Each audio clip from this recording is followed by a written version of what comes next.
এই মুহূর্তে দাঁড়িয়ে আছি এই যে আগরতলা রেল স্টেশন, আপনারা দেখতে পাচ্ছেন। আগরতলা রেল স্টেশন থেকে বাংলাদেশ হয়ে এই রোডটা কিন্তু বাংলাদেশের ভিতর দিয়ে যাচ্ছে।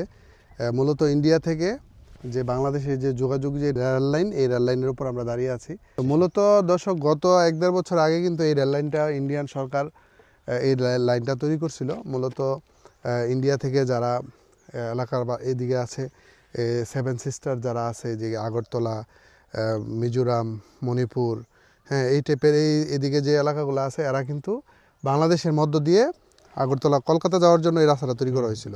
পাশাপাশি ইন্ডিয়ার সাথে বাংলাদেশের যে কিছু ব্যবসা বাণিজ্য তৈরি করার জন্য, বিশেষ করে এই যে চট্টগ্রাম বন্দরকে ব্যবহার করার জন্য গঙ্গাসাগর রেল স্টেশন কিন্তু অনেক সুন্দর করে করা হয়েছে। তো এদিকে কোনো গাড়ি চলছে এই পর্যন্ত জীবনে? গাড়ি বলতে পাথর আনা নেওয়া করছে 2-3টা বগি দিয়ে এরকম। ইন্ডিয়া থেকে আনছে নাকি না বাংলাদেশ থেকে? বাংলাদেশ থেকে আনছে। এই রাস্তাটা কি ইন্ডিয়া সরকার করছে না বাংলাদেশ সরকার করছে? আপনার ইন্ডিয়া সরকার করছে। ইন্ডিয়া সরকার করছে? জি।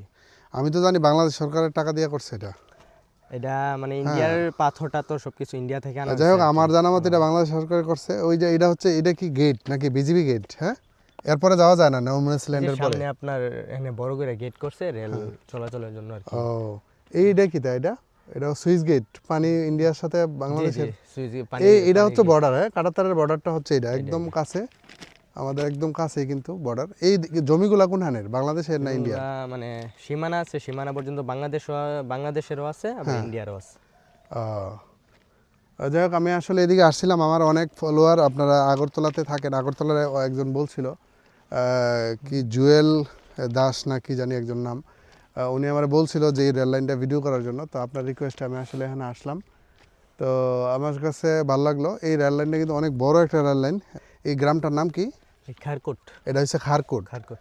খারকুটের পরে হচ্ছে তোমার খারকুটের ওই দিকে হচ্ছে আইরল, এরপরে আইরল কর্নেল বাজার, এরপরে হচ্ছে তোমার খোলাপাড়া, এরপরে হচ্ছে মনিয়ন্দ নাকি? মনিয়ন্দ এইদিকে। এরপরে হচ্ছে Gangasagar rail station. Gangasagar rail station. তো বাংলাদেশের সাথে এই যে রাস্তাটা দেখা, এইটা হচ্ছে বাংলাদেশের ভিতরে প্রবেশ করছে আর কি।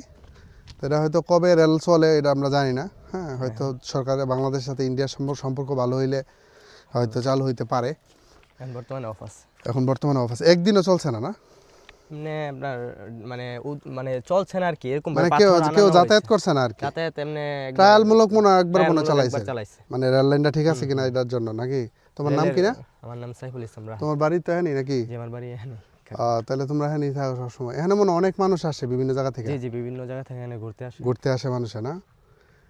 দর্শক, ভিডিওটি কেমন লাগলো? আপনারা যদি ভিডিওটি ভালো লাগে অবশ্যই আপনারা শেয়ার করবেন। আমাদের